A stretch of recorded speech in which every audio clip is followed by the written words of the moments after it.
Welcome to Strum It Up Week 8. We are going to be working with a little bit more with our fret hand this week. The first 7 weeks we've worked a lot with strumming, and we're going to continue to do that. And really, building up in this series, what we've been doing is taking a strum pattern, a groove, a guitar part. We've been putting the guitar down, and we've been internalizing the rhythm before we ever think about playing the guitar. The number one problem that people have when they pick up a guitar to strum for the first time or for the 100th time is that they think so much about the specifics, the mechanics, and maybe even what to play, that they forget to internalize the rhythm. And last week we worked on sort of an everyman strum in the style of Oasis. There's a lot of classic all-out strumming tends to be in the style that we worked on last week. But this week, we're going to take the same theme that we've been working on for these first 7 weeks, and we're going to inject some more specifics into the fret hand. So, it's still important that we look at the rhythm. It's still important that we listen to the rhythm. It's important that we internalize the rhythm before we ever pick up the guitar. Then, because we're doing things that are a little bit more specific here, we're going to dissect the parts of our example so that we don't move on to the next portion of the example until not just we can play that section, but we can internalize it and make it something musical. Make it something that we could take out of context and put somewhere else, make it groove. So, this week is called Fret Hand Fun because of the emphasis on our fret hand. For most of us, that'll be our left hand. But let's look at the example before we play it all. Let's listen to the example before we play it all, and let's take it in. Do some analyzing. We'll analyze the rhythm first by analyzing the groove, by tapping, clap and tap like we've been doing, and then we'll dive into more of the specifics in the tab. Once we've gotten that far, we'll pick up the guitar and start piecing it together. Now, my goal, as with all previous weeks, is that you have your guitar in hand and that you're doing this stuff with me so that if you have questions, if you have things that you want to bring up, they're tracking right along with what we're doing. So, let's listen to the example. Go ahead and pull it up on the screen. And I'm going to play the guitar profile. If you have Guitar Pro at home, you can do the same thing. If you don't, watch the archive again. Here it is.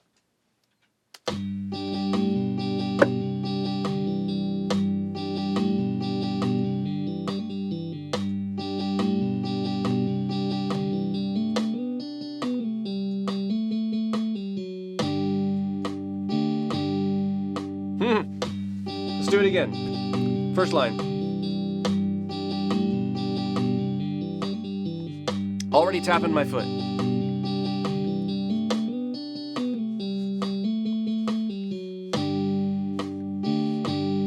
One more time.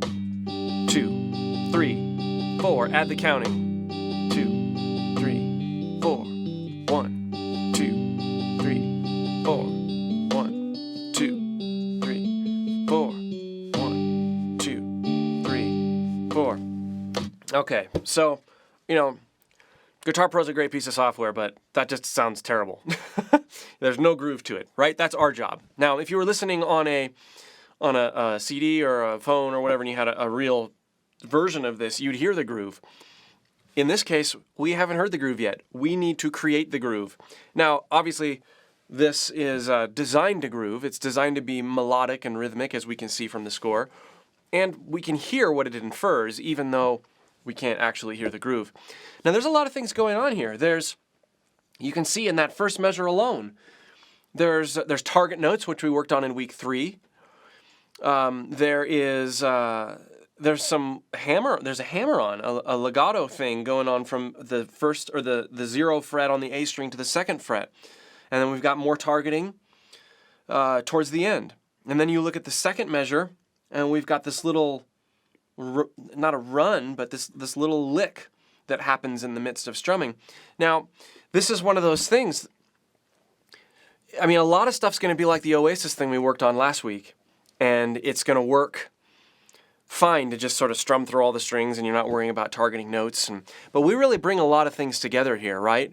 This is not quite rhythm and lead at the same time, but I would say that it's sort of melody and rhythm at the same time. So a lot of the things that we've been working on are going to culminate here. But we especially need to keep in mind that when we start adding details like this, we still groove. So we absolutely need to start with the groove. It's more important here than it has been the entire course. Because we're starting to add things, we're starting to want to think a little bit more. And the propensity is going to be to overthink. Let's get the notes at the expense of the groove. No.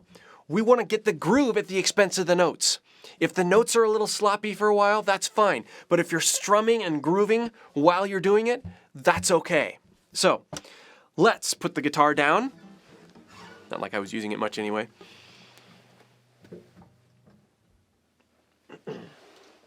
Putting the guitar down, we're gonna clap it. I'd already started tapping my foot. 1, 2. It's about 70 beats per minute. 1, 2, 3, 4. 1, 2, 3, 4. Let's play it again. Let's. Eighth notes on the hand.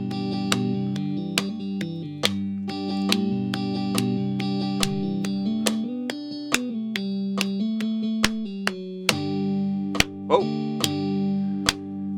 Keep that eighth note pulse going. Hope you're following along with the score. Measure 2. Measure 3. Measure 4.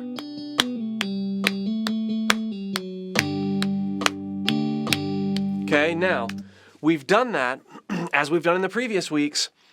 Where are we in terms of our subdivisions, right? Like, what's our overall pulse that our strumming hand should be going for? Well, from looking at the music and listening to it, it looks like 16th notes is where we need to be, right?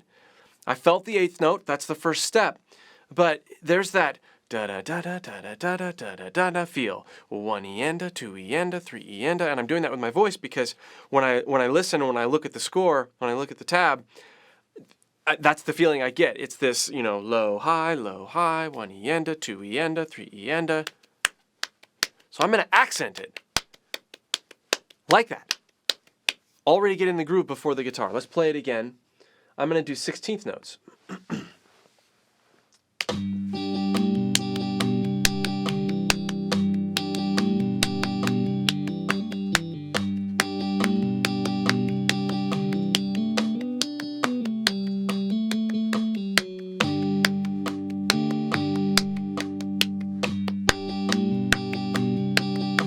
Loosen up.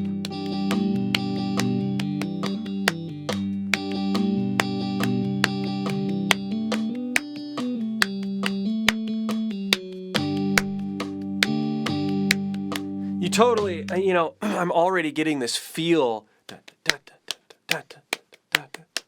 It's very train beatish. Wouldn't be surprised if our track had a train beat that we were playing to.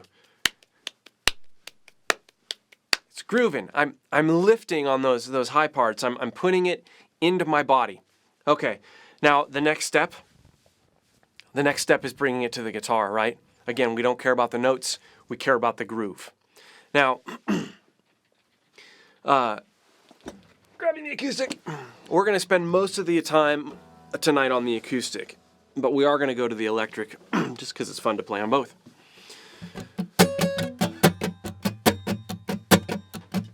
We've already decided that 16th note feel is what's going to be most natural. 1 E-enda, 2 E-enda, 3 E-enda, 4 E-enda. And that's the feel, right? We already got the feel when we were tapping along to it. It's that idea that 1 E is going to be low, right? Enda is going to be on the higher strings, and that's what the tablature suggests too. Now, as you can see from the score, particularly, well, all the measures really, but particularly measure 1, because it kind of sets the stage, we're not playing every 16th note. But remember, we're not concerned about exact notes. we're concerned about groove, and the overall feel is a 16th note pattern. So we're going to internalize that, and we're going to worry about that before we get into the specifics of, oh, I don't want to play on E. We don't care about that right now. Get the groove. You tap on your foot. I'm even playing all the strings, sort of. When I go to those higher strings, it's just the emphasis is on the higher strings.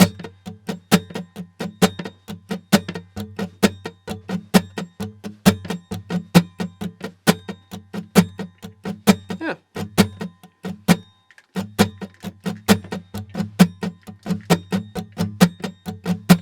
Okay. Let's play it along with the guitar profile.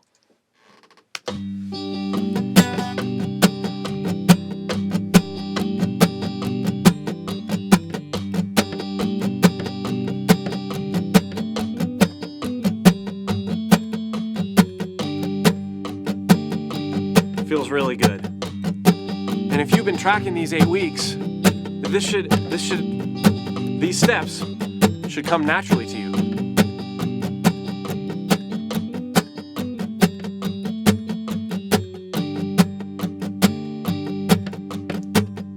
Get lost in the groove.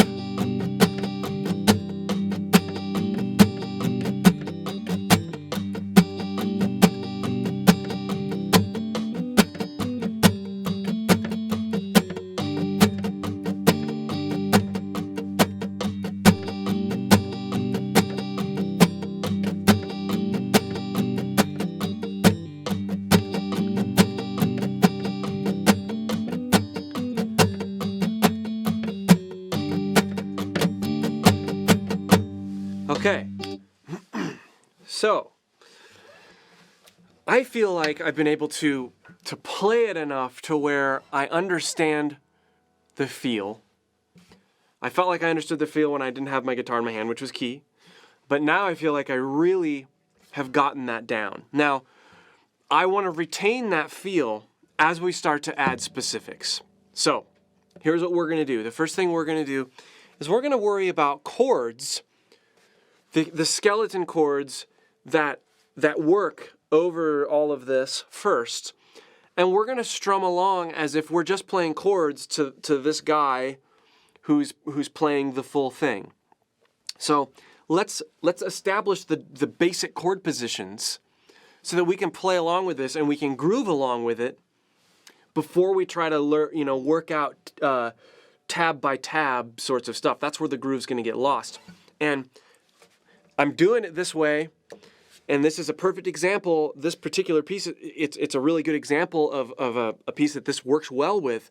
But you should be treating every piece, every song, every piece of tablature that you work on should be treated like this. Start broad, start unspecific, and then move things to more specific. It'll go crazy when it comes to musically practicing. Okay. So, we don't have any chords written on the score.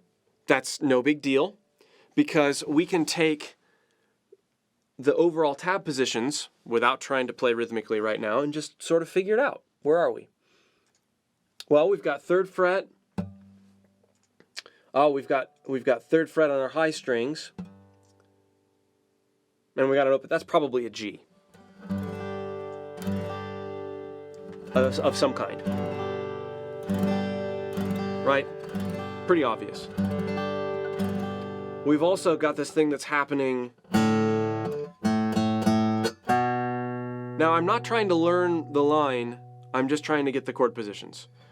So G totally works. Now, when we go to the next section of that first measure, I see that we've got a 2 and a 3. Okay. A C add 9, C2 sort of sound. So the first half of measure 1, and if you have this printed out, you could write the chords on there if that helps, or it's not that many chords, just keep it in your brain. Okay, so there's G for the first half measure. Then I wouldn't be surprised if it went to C. I mean, all indications. We're going to call that. So G, if we're counting it, 1, 2, 3, 4, like that. Next, I'm going to say it does the same thing, because it does the same thing for the first half, and then you have that little lick. Measure 3.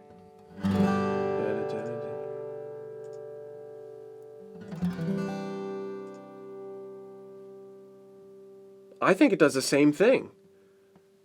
Now here's the trick. This last line, where we've got this lead, we're just going to have to experiment a little bit. Da-da. My guess, now look at the second half of the third measure. We've got 0, 2. It does 0, 2, 2, 2, 2, 0, 4. So if I'm listening in the context of G, which we know we're in, well, this right here, that's an F sharp. F sharp isn't going to sound great over a C, really. That sounds all right, but that's too eclectic for this. F sharp isn't going to sound that great over a G. It sounds okay, but again, maybe too eclectic. It's really natural in a D, because it's the third of D, right? So I'm going to say that the second half of measure 3 is a D. Again, we're working on skeleton here. Did you see how I did that? It's pretty cool to be able to look at notes and take a guess. Now, I might be wrong, but we're going to try it and see what happens. So, from the beginning, and the chords were purposely left out of these examples for this purpose, that we can look, analyze, piece together ourselves. I'm going to let it go and start on the repeat, because that way I can hit the beginning. G, C, G, D maybe? Okay, so we said 1, 2.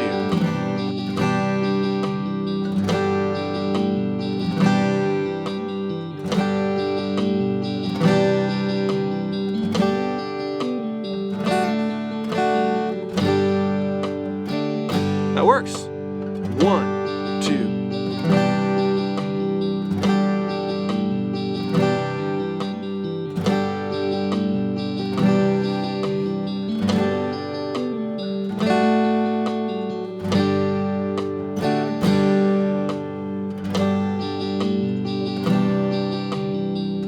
Second measure.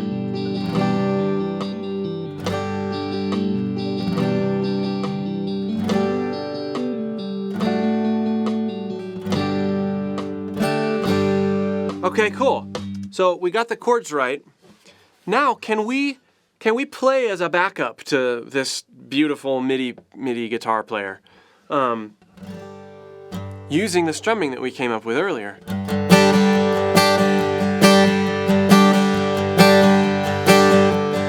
Let's try it. Let's see what happens.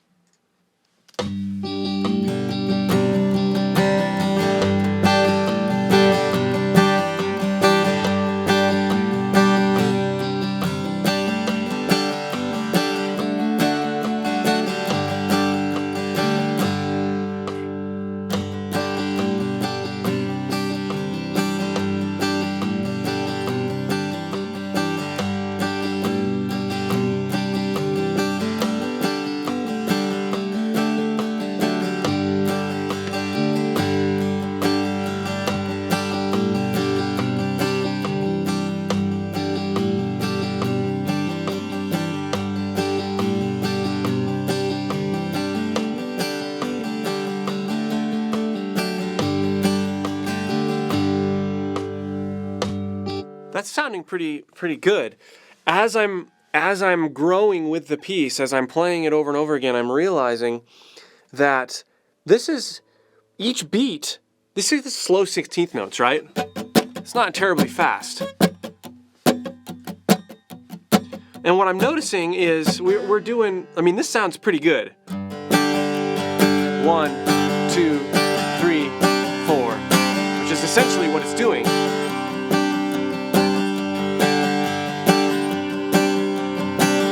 But I'm noticing on beat 2, when I hear the guy go, we could very easily go from a G to G over B. We'll add that, we won't worry about the rhythmic articulation yet. We'll just worry about the chord structure. So it'd be,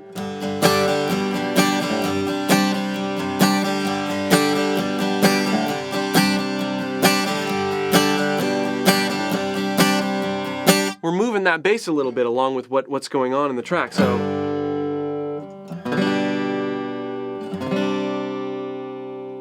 I think that'll sound really great because that's happening. Granted, it's that hammer-on thing that's happening, but it's happening in the track. So let's try it again.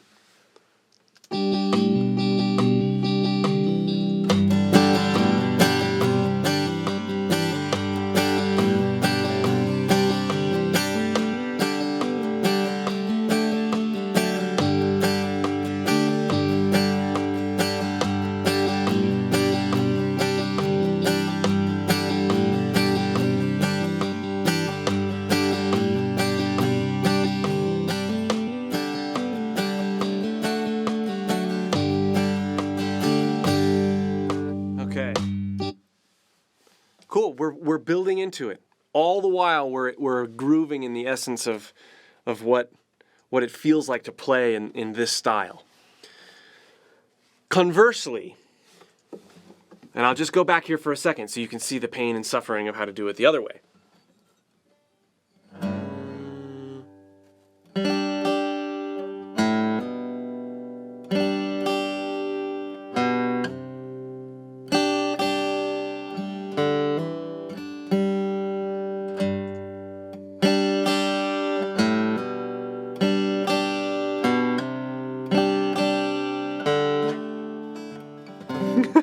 It's so frustrating, right? I was being accurate, at least for the first part, but there's no music there at all. It's this hunt and peck. Don't do it. Don't do it. Try this way. It might feel like a long way around, but it's a far more musical and far more satisfying way around. Okay, let's keep going. Let's keep diving in and keep getting more specific. It looks like we have a question. It's kind of a question, kind of a comment. Yeah. Slip and Lizard just asked, so did the D chord get left out? And I can't remember if the D chord got left out the last time you strummed or not, so I want to get your feedback. It didn't. I got a little lazy with my fret hand and did a D sus instead of the D. So I didn't, what I'm doing is this.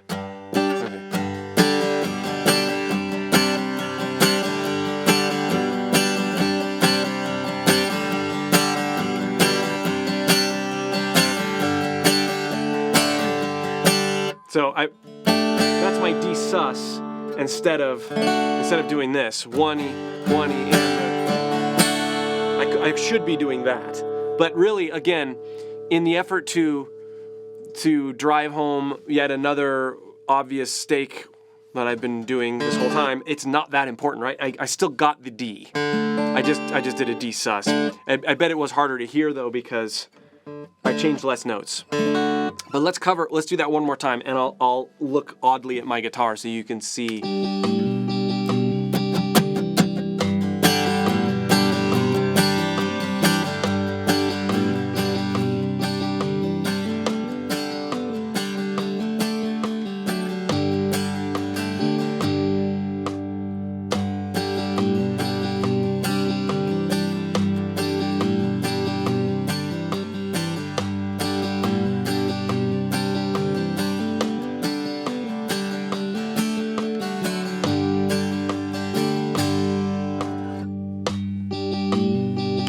So there it is. But thank you for asking that question. I bet there were at least 100 other people that had that question as well. Any other questions before we move on? Okay, cool. All right.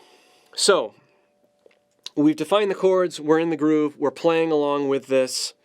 We're going to start studying the articulations a little bit, and we're going to try to groove in the context of small portions of this. So this is where things, even if you have this mindset of staying in the groove while you're learning, can start to break down. So the key to not letting the groove break down while you're learning stuff is to choose small enough portions that you can internalize rhythmically and musically quickly so that you can move on and build upon things as those little parts become musical. So the first thing that we notice here is this target note thing, this first measure. We've got, to play it in a non-musical way, we've got. Oh, you know what? I missed a step. I wanted to back up. So we'll go there. We'll go here in just a second. But I want to emphasize this more common rhythm that's happening, which is one and a, right? The silent E. 1 and a, 2 and a, 3 and a, da da da da da da da da. This is what gives it that train thing, right? Da da. So up till now, I've been doing it, but I haven't been ghosting any of those strums. So I'm going to try to do that without any chords at all. Let's get that rhythm down.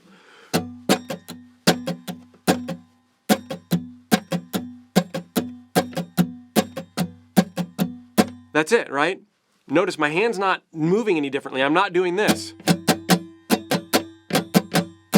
I'm going. That's going to be important for this. That's a good feel for this track, as demonstrated by the notation. Let's play it with the track.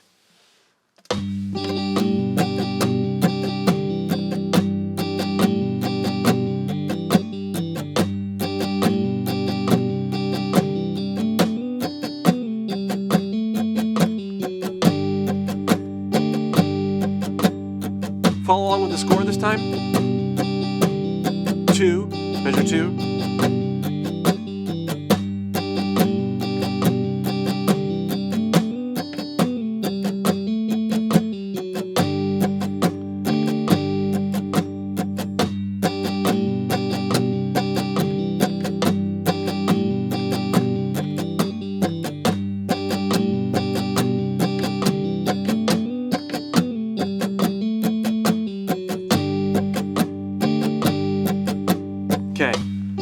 So now, as a global theme in this piece, if you're still looking at the score, and we talked about this earlier, we've got this low, high, high thing going on, right? The target notes.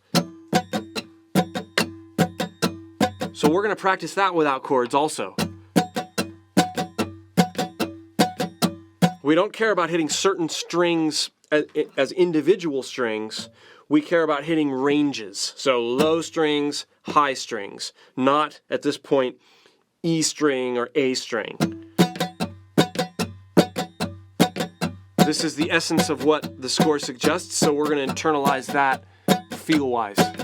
Notice the movement of my hand is still very natural, maintaining that 16th note human metronome concept that we've been talking about every week.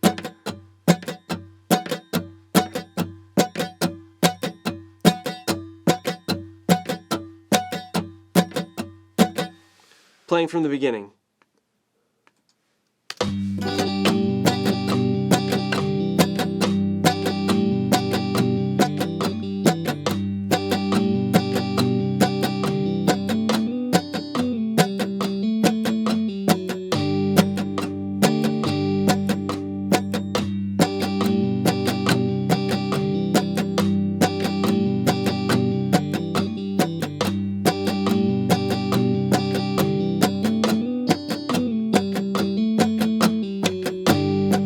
Along with the score.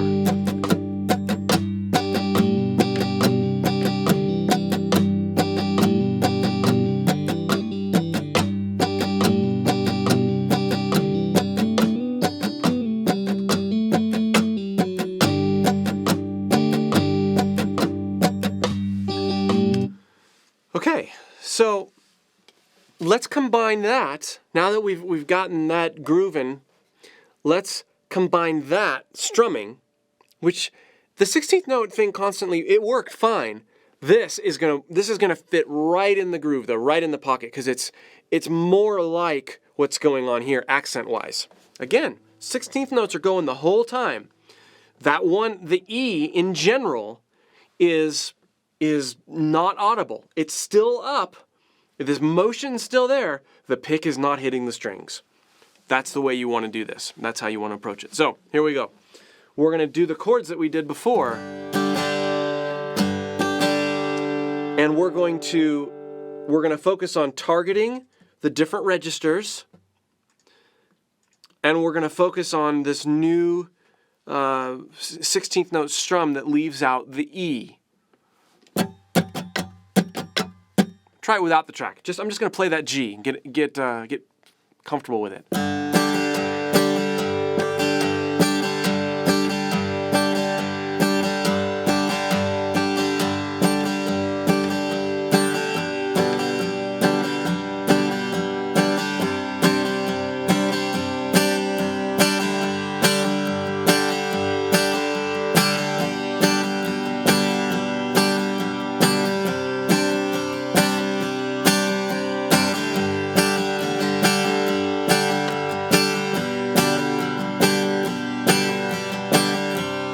Now notice as I'm getting more and more comfortable with the strumming, I'm letting some of those E's creep back in as it feels good. Right?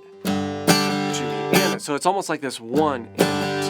Now, we're counting quite a bit, right? But we're not starting with the counting. We're starting with the feel. What just naturally sort of wants to happen as I'm getting into the environment that this music creates. It's very much that.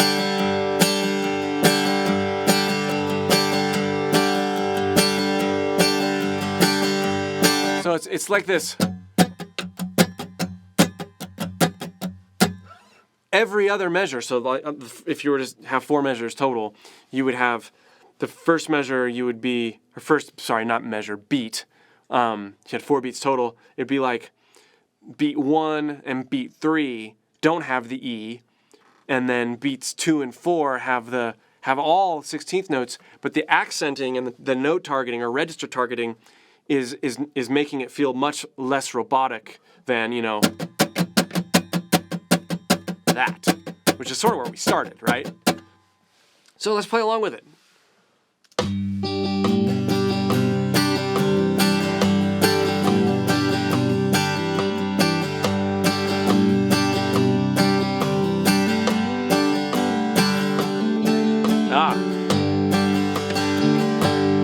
D, follow along on the score.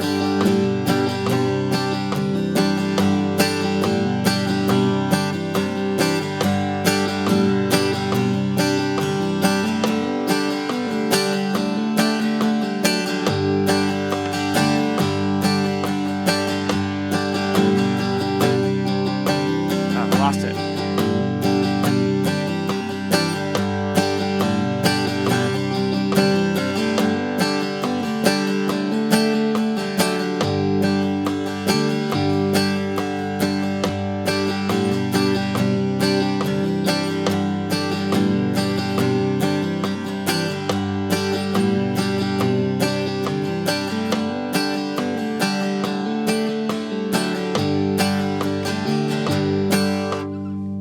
That last time was much better than the time before, for sure.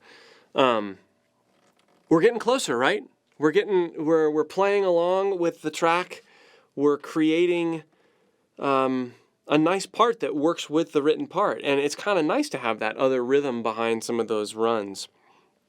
So now that we've gotten sort of as far as we can get groove-wise and essence-wise, we're going to start breaking things down. And this is, we're arriving at the part that I said I was going to come back to. So before we get into this, any comments or questions this far before we start getting into the more nitty-gritty? And it gives me a chance to get a drink.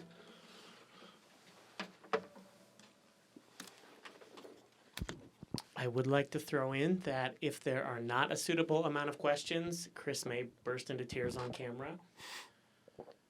I'll turn around though, so you won't see my eyes. Yeah. You'll have no proof. I just don't want to put that type of guilt on everyone in the chat room today for making our beloved Chris emotionally damaged, probably for life.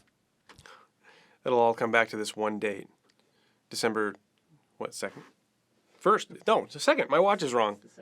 Yeah, December 2nd. Well, if there are no questions, that's fine. I'll repress my sadness for now. And moving on. Oh, he reached for the mic. Well, Slippin' Lizard had a comment. I don't know if this is a question, but you may want to comment on it. Okay. He said he noticed that you're naturally adding like a bounce to your strumming hand. Totally. Yeah, it's just the feel, you know. And really, the bounce is a byproduct of targeting those registers, I think. You know, it's versus it's a combination of accenting and targeting, right? And me moving like this.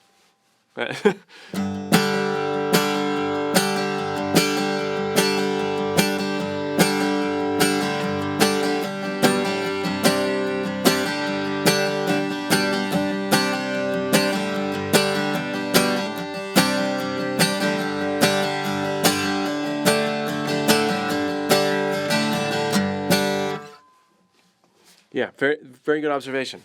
But it's kind of cool to see, like, you defined it as a bounce.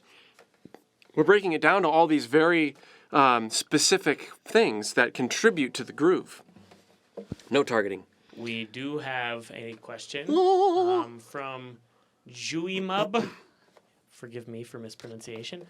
What was the last chord before the return to the first chord? And it looks like I left the D off. The first core. It is a G.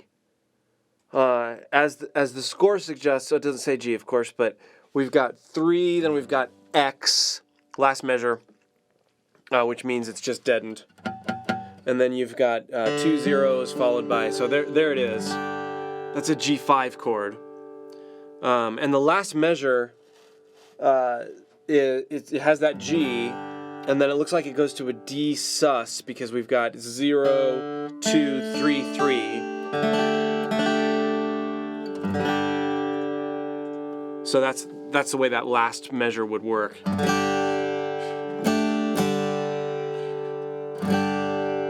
and 3 and 4 and 1 and 2 and 3 and 4 and 2 and 3 and 4 and... Kind of cool how the fingers can move like that. Not much to do, but it has a nice resolve to it. 1 and 2 and 3. That's kind of cool to start with the last measure because it's the simplest one in the song, and it's also it'll set you up for success when you're going back to the beginning and repeating it. Good question. Thank you for clarifying. Any other questions? Okay, cool. So we're gonna look now at a little bit more specific stuff. First measure. Actually, first 2 beats of first measure.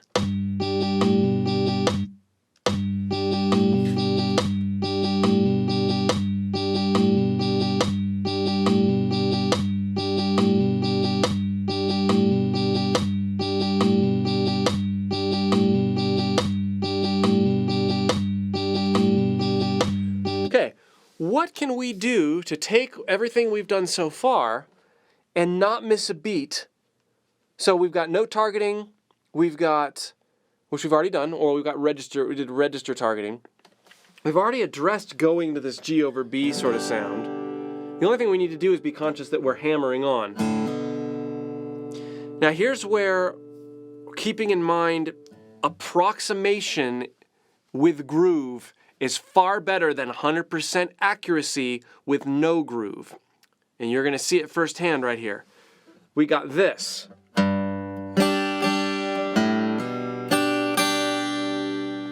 That's what that first measure suggests, out of time, of course. Now, I'm going to play it in time, and I'm going to play it super accurately according to the tab. Super accurately.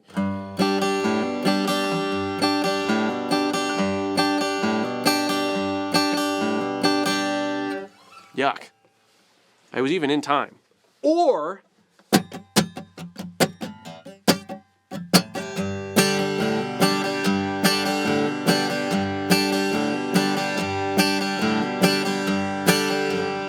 so much better, right? I'm strumming.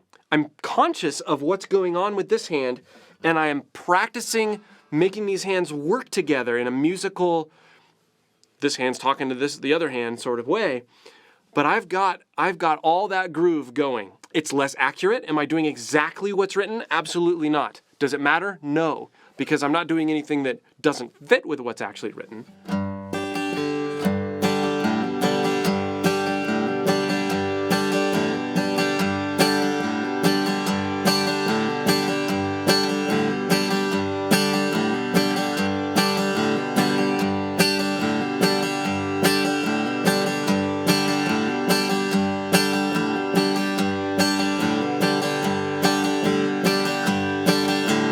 There's a lot of that going on, right? Like that kind of thing. There's also, now I'm also using my thumb to mute this low string, right? So that I don't get this kind of thing. And I'm making sure that I'm doing register targeting, not note targeting, and letting this hand sort of do the rest. Now, am I going to hit that transition, that thing right every single time? No. But if I'm moving, like let's say this happens.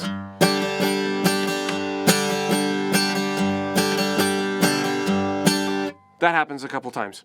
That's okay, right? You're still strumming. The important thing is when you miss stuff like that, it's important to keep this going and get it on the next one. That's how you practice these. But you don't let the groove go. You don't do this.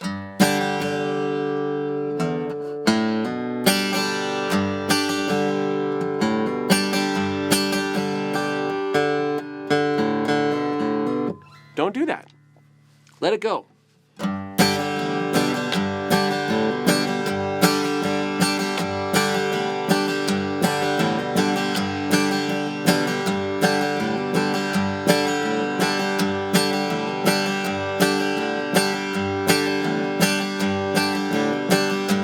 By no means perfect, but by every means rhythmic and passable.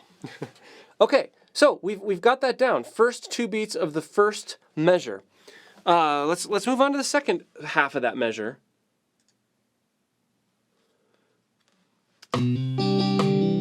Ooh, a lot of notes.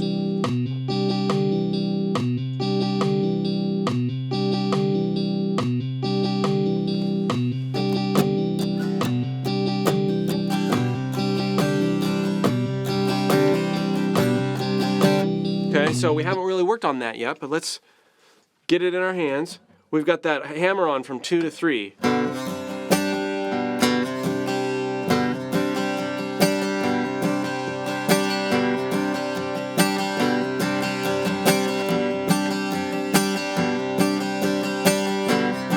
Same sort of targeting things that we were just working on. Feel free to be free with your strum.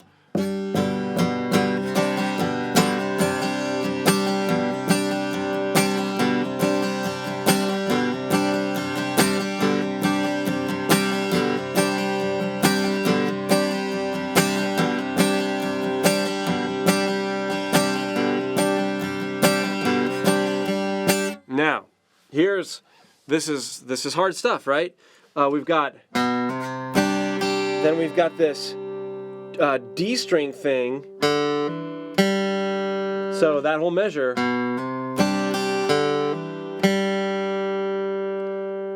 A lot of notes, right? So, yeah, figure out the positioning. That's not how you're going to want to play it, but that's the general area. Make this hand do all the work. Keep this hand going.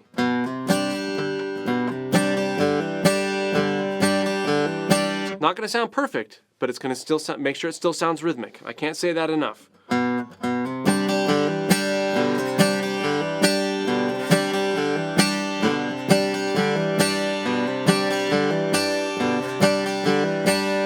Ah, that sounds nice.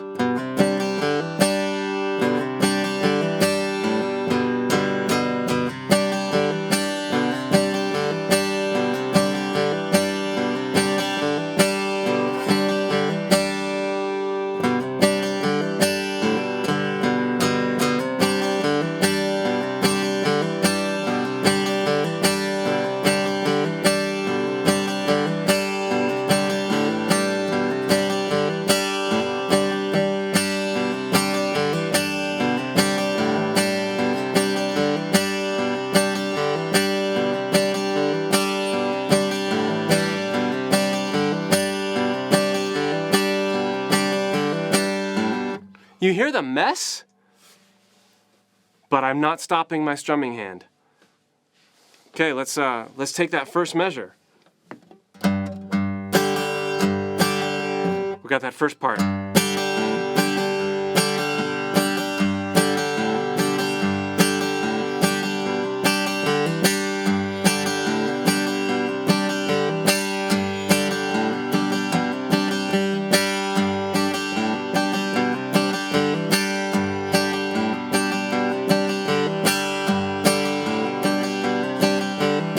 So very key thing to point out.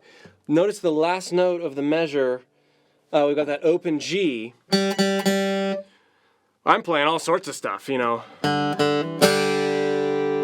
I'm just sort of letting all those other notes go. Why? They fit, they work well, and it helps me be free. So even though it's not written, it probably should have been written, right? Like, but that's the thing with tab is there's a lot of stuff that happens unless you're working on especially with rhythms, right? When you're working on lead guitar, a lot of stuff's very, they're very accurate. But when you're working on leads or rhythms and strumming, particularly with examples like this, they're not always going to have all the notes that might get played because they're trying to capture the essence of a groove on paper, which just doesn't work all that well. So.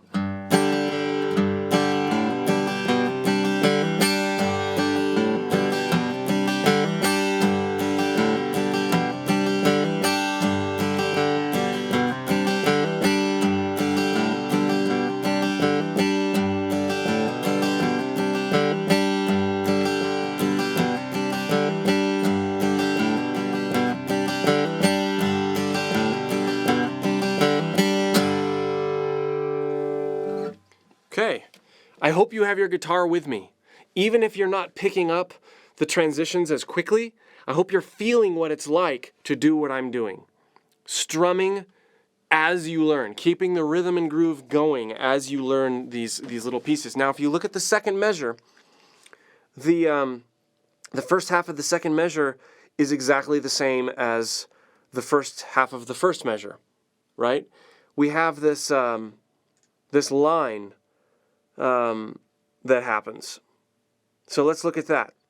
Well, the second measure of the second part of the first measure, we've got that 2-3 slide again. So that's happening. But then we've got hammer on, that little thing, slur line.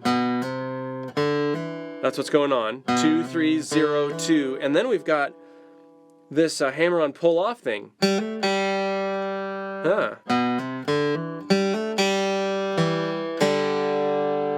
That's your line. Not in time, of course.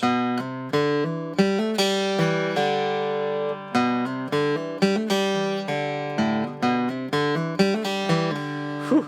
That's going to be hard to groove with, right? That's a lot of notes.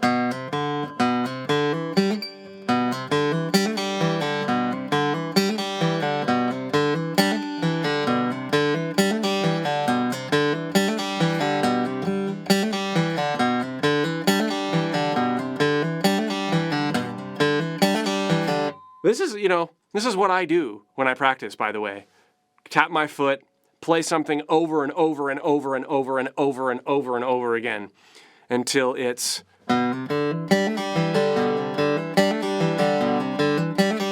not just right, but feels good too. So what we want to do, let's get the metronome going without the track, and we're just going to isolate that, and slop and all, we're going to make sure that we can play it in time and that you can hear the notes.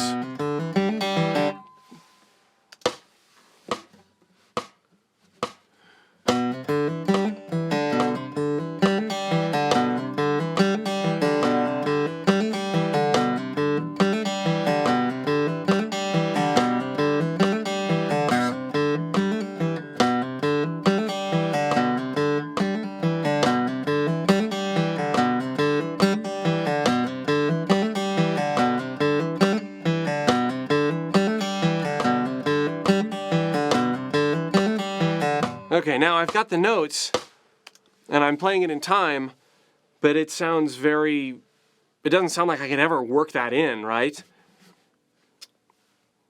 Here we go.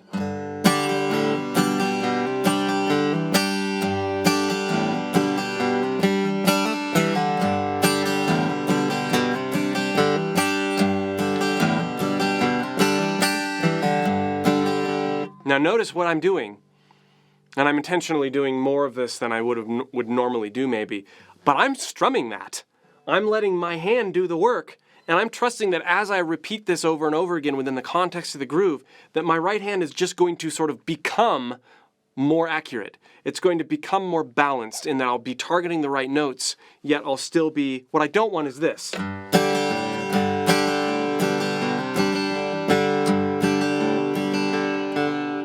Start over. What I don't want is this.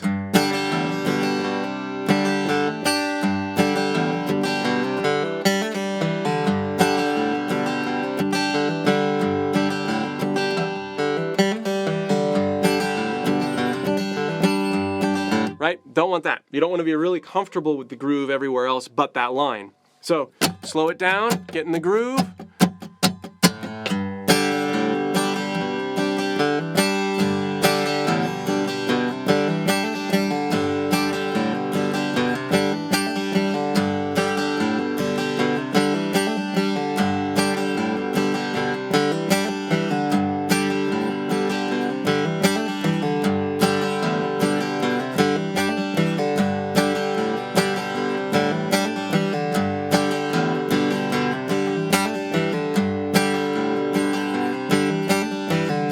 It's sounding a lot better, and you know what? My hand's moving the whole time. I haven't given up that 16th note feel.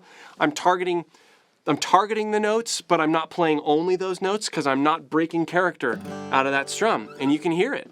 It's not the most accurate thing in the world, but that's not what we're going for. We're not going for the most accurate thing. We're going for the most musical thing.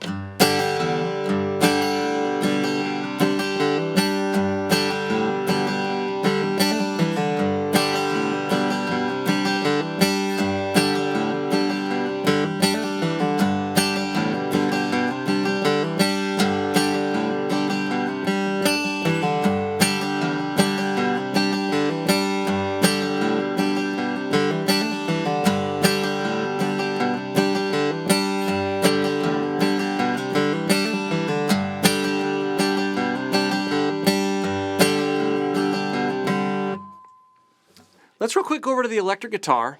I'll come back to the acoustic, and just sort of get in the feel for that. There's not going to, sort of like we've done in the past couple weeks. Your range of motion changes, the intensity on the string changes, but in this particular setting, there might not be a whole lot else that changes. Let's see what happens. So while you're doing that, we got a couple questions here. Perfect. That are directly related. Okay. So the first one is from Mr. Mark E. Marky, hello. And he says, I understand keeping the groove while practicing, but won't you ingrain sloppy muscle memory for the fret hand? What about practicing with groove at half speed for more accuracy? Slowing it down is always a good idea. And what you touched on something key. You don't want to ingrain sloppy muscle memory in your fret hand. We're accurate in our fret hand. At least I felt like I was. And you absolutely want to focus on that, and slowing it down is a good way to do it. Where it's not as important is with the right hand or with the strumming hand, right?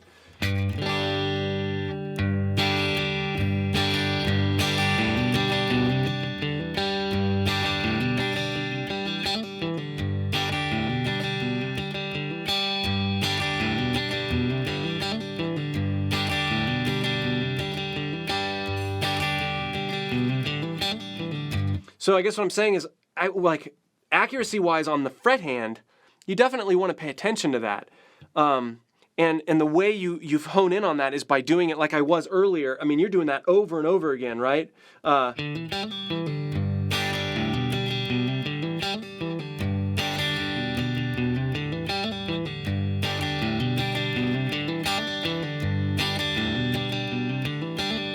So you can be as accurate as possible, but you notice every time I'm doing it, I'm still maintaining that strum.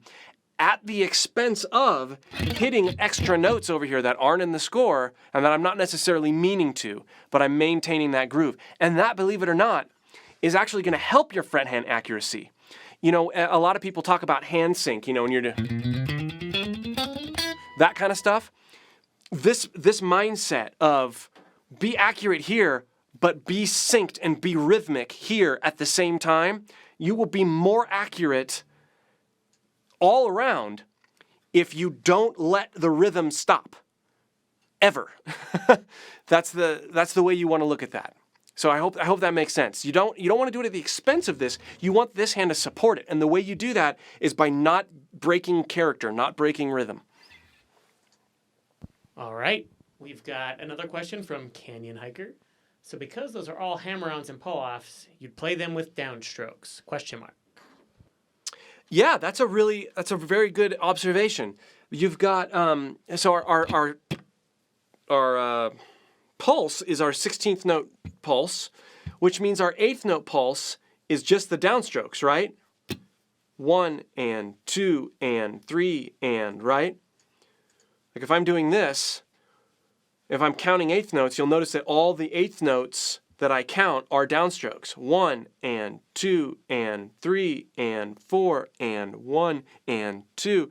So if we're playing that 16th note run, da da da da da da da da da da da da da, it looks like every time you change strings, you're on a solid 8th note. So you are gonna not worry about hitting the upstrokes there. You're gonna ghost those.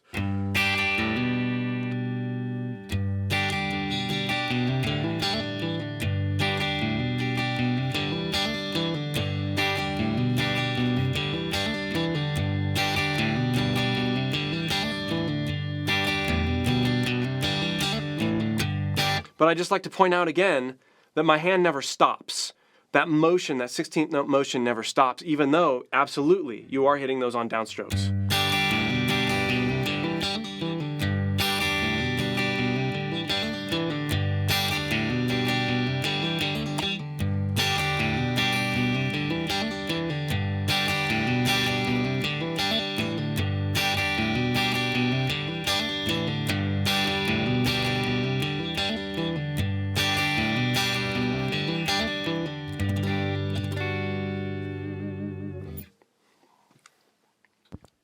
And this last one isn't, I'm not sure if it's a question or not, but Sir Earl of Toombs asks, or says, I like how you were breaking down the picking to smaller, quicker notes on top of the big strum. Yeah.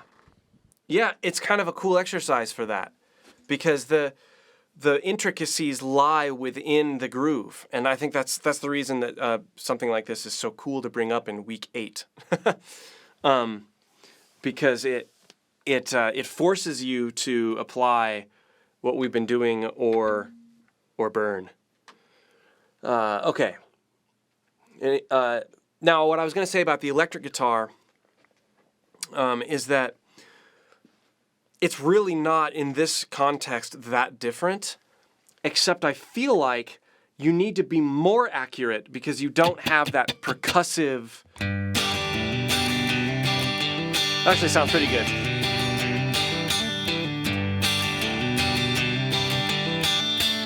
But you don't. I feel the inclination to be a little bit more minimal with it.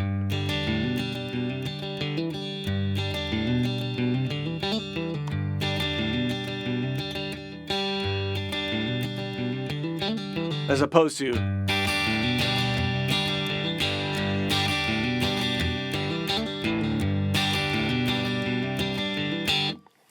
Either sounds good. And you could probably do the same on the acoustic guitar, be more, be bigger broader with your strums or dial it back a little bit more. And I think either would work.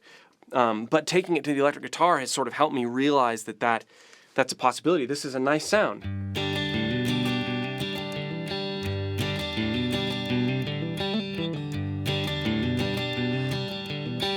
It's no less free.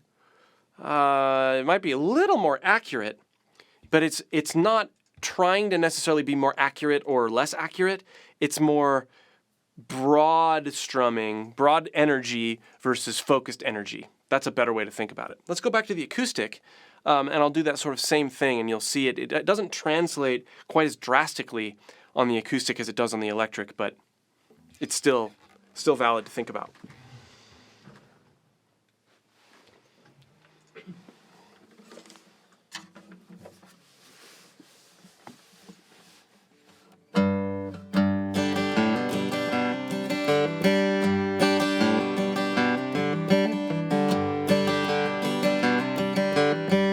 Yeah, it's kind of... Now let's jump back to the electric. It's funny because every time I switch guitars, Jeff has to adjust a camera, so I'm trying to make it as difficult on him as possible.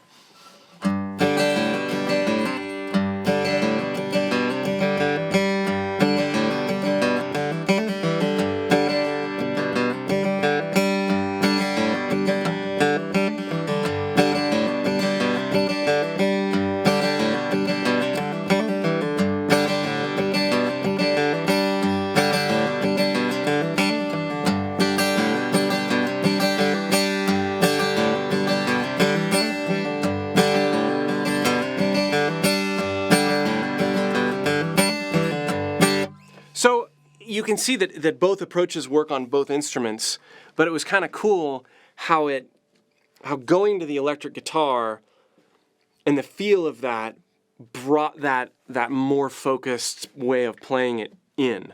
I think that's kind of neat. Okay, so we've gone through the first line. We've really got, if you think about it, measure 1 and measure 3 are exactly the same. Measure 4, we've got, that's where it's all single notes. So we've already got it, we already know what the groove's doing, we already know all that stuff. Let's look at what the notes are. It really starts, they're not, measure 1 and 3 are not exactly the same because you've got, whereas measure 1 goes at the end, measure 3 goes like that, because it's setting you up.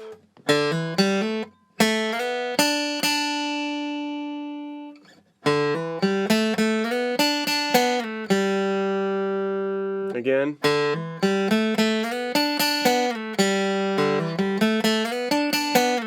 So we're breaking out of position. You know, we're here.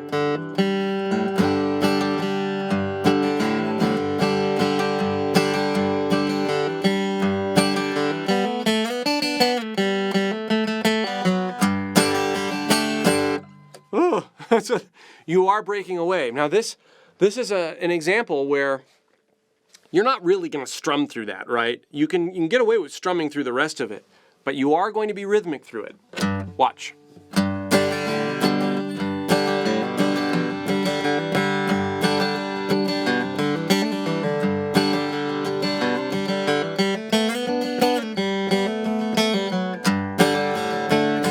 I'm going to do the whole thing again. Watch my right hand.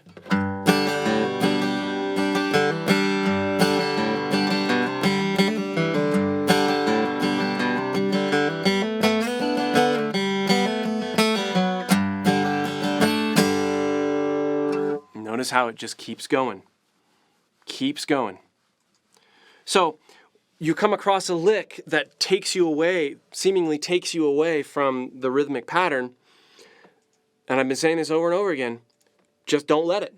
Do the same thing with this one. 2,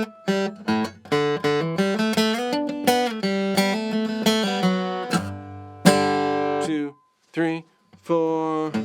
2. Keep your strum, your foot going.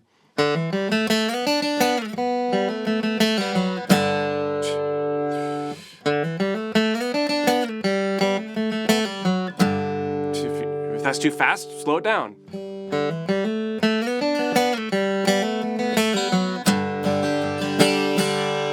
Don't worry about hitting extra notes with this hand right now. Be accurate as you can with your left hand.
Now, I've had an advantage because I've been living with this material for a while, but I hope you can see the process.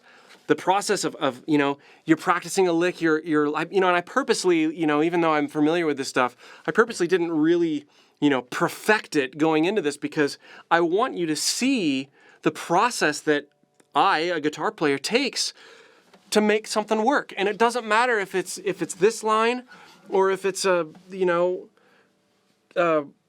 tap thing or sweep picking thing that I'm playing hung upside down next to a bathtub full of water. It doesn't matter what it is. The main thing is that you're taking small parts and you're rhythmically, intentionally practicing them and internalizing the feel before the accuracy. And I know that that's hard to think about because so many times that growing up and practicing guitar or listening, and nobody likes sloppy playing. But you know what they'd like Jimmy Page was so sloppy. But you know what he was? He was aggressive and confident and rhythmic. That's more important. I don't mean to say that accuracy is not important. It's just not as important as really good feel. And it's been my experience that accuracy comes as you focus on the real musical aspects of what you're playing. Focus on groove, focus on rhythm, focus on feel, and play it enough so that accuracy kind of appears in the context of the feel and the groove, because it's really hard to go the other way around. It's really hard to be really accurate and by the book and get really good feel out of your playing. So that's where I leave you tonight. I don't technically leave you right now, but in terms of the information, in terms of working on this, I don't expect you to walk away getting all of this and being able to play all of it. But you have the process to work through this week as you're playing this. Use this. Master this example. This is the last challenging, specific example we have for this whole course, right? You got the rest of your life to work on this. There's going to be nothing new in terms of actual what you have to play for the next 2 weeks. The next 2 weeks are, hey, we know how to get in the groove. We know how to interpret music. We know how to interpret tracks. Let's play along with some real music and make our own using what we've done. That's what the last 2 weeks are really dedicated towards. Week 9 being as kind of one guy, and week 10 being as if you were playing with another guitar player. What can we do to make things interesting? So take what we've done here, practice it, ask me questions on the forum, ask me questions now. We'll start with relevant questions to what we're working on here, and then we'll open it up to general Q&A. We have 2 relevant questions. The first is from Melodious Thunk, who says, Chris, I find on the electric sometimes trying to restrict my right hand motion interrupts the sense of groove I would otherwise get with a broader attack. Are there any suggestions for getting past this? Yeah, I have that same problem, and you sort of saw it when I switched back and forth, I think. At least I felt it. You get used to this, hunk of wood that you can, I just feel very comfortable really beating on my acoustic, like I always have. I like this guitar for that reason. You can see it's definitely had its share of beatings. When you go to the electric, it just doesn't work that way. Like the strings are lighter, they're closer to the body, it's a smaller overall body. The thing that I keep in mind is, and I'll go to the electric really quick just so I can sort of demonstrate this.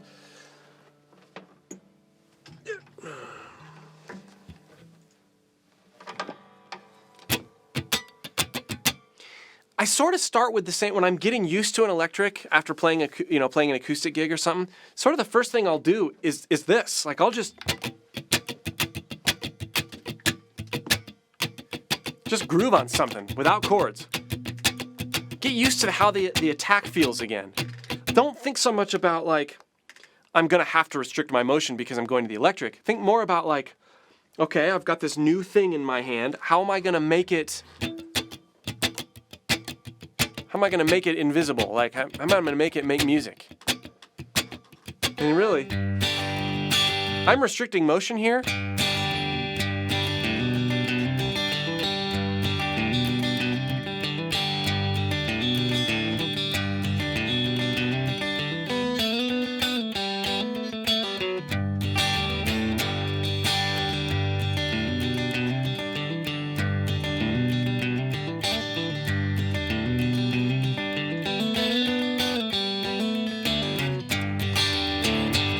I'm restricting motion, but if you remember earlier in the session, I didn't even start to restrict motion until I went to the electric and went, oh, this feels kind of good. It feels natural. So here's the recap to my answer. Start by just getting reacquainted with, what feels right. What kind of pick attack, what kind of strumming attack works on the electric. How can I make it feel as comfortable? And don't worry about whether it's, maybe it is like that. Maybe you're not restricting motion. And that's what feels good. You're going to sell what feels good to your listeners better than you're going to sell what is right, and if it doesn't feel right.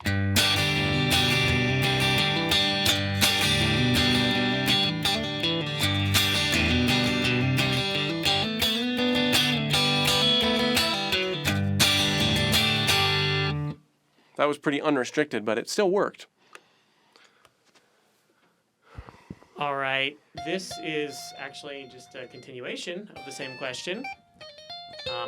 Melodious Thunk says, it looks like you were getting more from your wrist versus the forearm. Yeah, certainly on the electric, that is absolutely the case. And it really just has to do with the geometry of the instrument. Right? Like, I don't have this sort of imposed focal point. If I go back to the acoustic, I mean, because I'm reaching more around, I sort of have to move more, right? I can't, and moving more from the wrist doesn't feel as natural because the body's bigger. Whereas if I go back to the electric,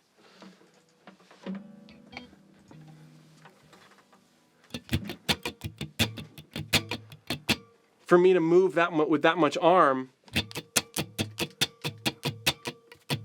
yeah, it doesn't feel natural. So sort of by default, the geometry of the instrument determines where what do they call that in is it physics or is it the fulcrum, where you've got this area that you're operating from. Definitely more wrist action though on the electric for sure. All right, my main man, Gary NY42, asks, aren't there a pair of 30-second notes in the second half of the second measure? Is the A played an upstroke? No. You're right. There is some 30-second notes, but remember that's a. So we got the. If you notice what I'm doing with my picking, and it fits that,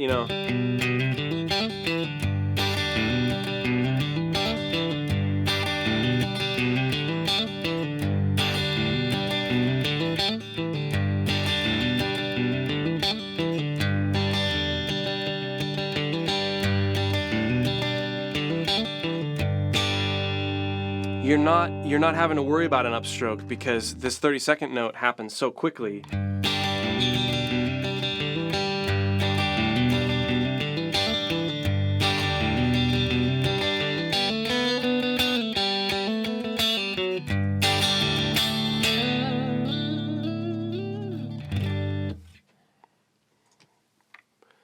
Good eye though. All right, Gary says, got it, thanks. Yeah. And we do have another question from Okay. Mr. Mark E., who says, can you talk a little bit about how you position your arm and pinky for the single note picking portions of the example? Yeah. It looks like you're anchoring your forearm and touching the body with your pinky and grooving with the wrist. Yep, that is exactly what I'm doing.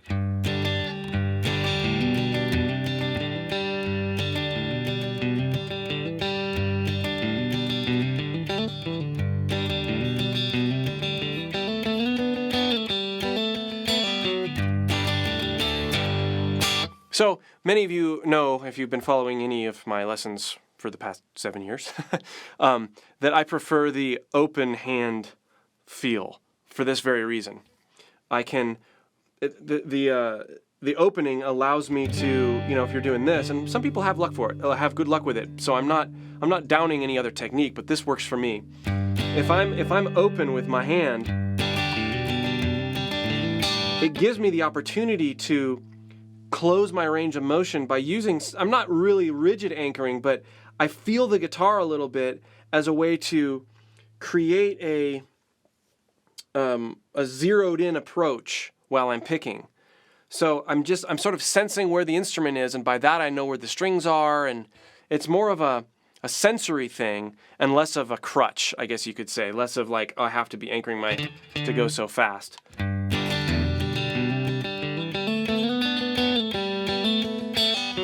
But I'll do that again.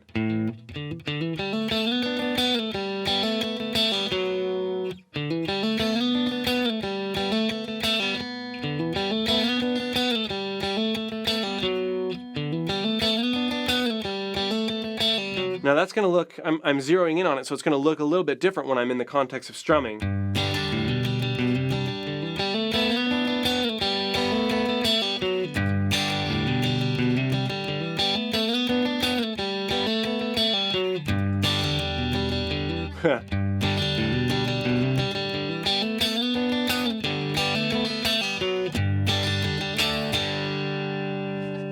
But yeah, this helps me restrain my motion a little bit more so I can be a little bit more accurate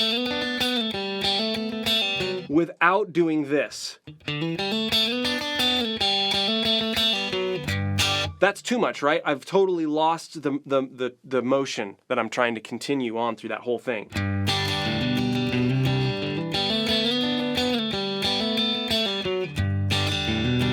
And if you notice, on the electric anyway, I've got my finger on there sort of as a home base the whole time. And I want to say I probably do on the acoustic, now that I think about it.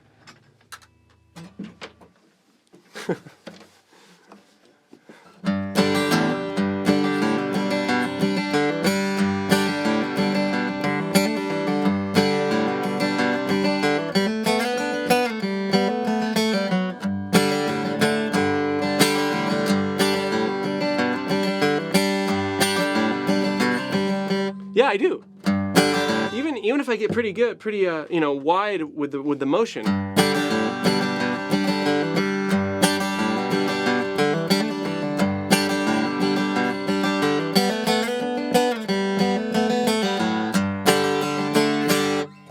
Yeah, I absolutely am using. Again, it's not rigid. It's there to like, oh yeah, there's where I'm at. I know where I'm at. It's just sort of brushing, and then as I get more accurate. And the range of motion restricts, I do get a bit more rigid with my fingers. But none of this would be possible if I had a closed fist. Other people are able to make it work. I've never been able to. All right. Good answer. We have another question from Canyon Hiker. And he says, so do you think in advance, what fingers am I going to use for that pattern? Based on what you were going to do after that. Do you mean left-hand fingers? Good question. If you do, the answer is yes. I have always been, it's really funny because when I would plan lessons for JamPlay, some of the people would come back and ask me, oh, you don't have any fingering written down. Because a lot of guitar books and stuff like that include fingering. And I've always been of the mindset like, Don't tell people what fingers to use. Show them, play it for them in a way that looks, feels, and sounds natural. And as they figure out how to look, sound, and feel natural, they're going to determine the fingering that works best. A really good example is an A chord. A lot of people, you hear, A chord is taught like this, right? It's a great way to play an A chord. However, what if I'm going from this A chord to this C chord?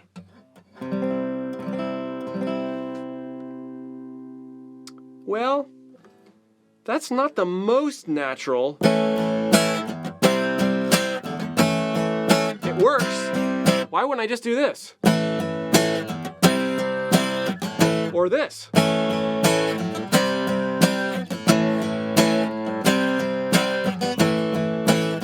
Why do I have to do this? Just because I read it in a book? It doesn't... I like to encourage the idea that look at the notes, play through them, groove with it, see where your fingers fall. I know that seems like, how could you do that? But like, I couldn't tell you what fingering I'm using.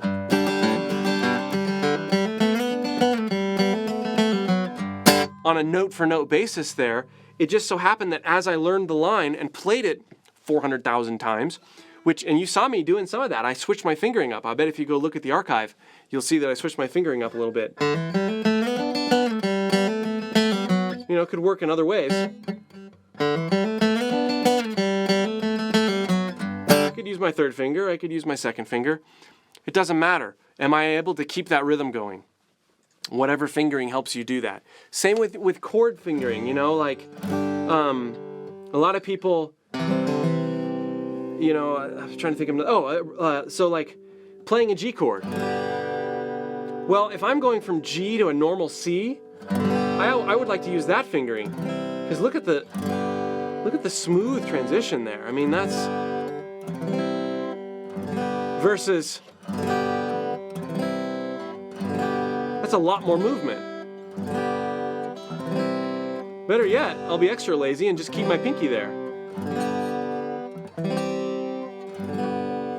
How can you be as efficient as possible? And the best way to learn how to do that is not by, and I'm not saying you're doing this, I just noticed a lot of, there's a big movement out there when it comes to teaching guitar, like here's the fingering you should use. And maybe that comes from, like when you're reading piano pieces and you see suggested fingering under there. I think that's cool. But for me, I actually don't want to know what fingers that they use for certain things. I want to figure out what's comfortable and what helps me interpret the best. And my fingering might be different. Well, Mr. Lipe, it looks as if that is all of our questions for the night. Okay. Now we will consume.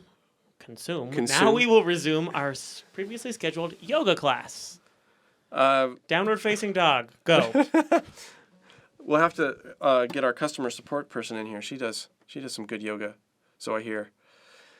Well, guys, thank you. Thank you for a good evening. Thank you for the interaction. This was great. I will say again that this is the last and most advanced specific exercise we will be doing for this course. The next 2 weeks are really focused around being creative with a very little. We're going to be using what we've learned, and we're going to be creating strum patterns, creating parts for 2 tracks. You can go and listen to the tracks in advance, try your own ideas. And I really liked a couple weeks ago how we had this like infusion of ideas during the live session, and you guys were able to suggest things that may or may not work. I demonstrated them. It was really cool. So come prepared to do some of that over the next couple weeks. Great time. I always look forward to these courses. We'll see you next week. Thanks. Just so you guys know, one real quick thing is the archive is going to take a little longer to get up tonight. Because we had to screw up. Yeah, right? because we had a little live stream glitch at the start, so we actually have to re-render the video file. So it should be up in a couple hours. Bye. Cool. See you guys.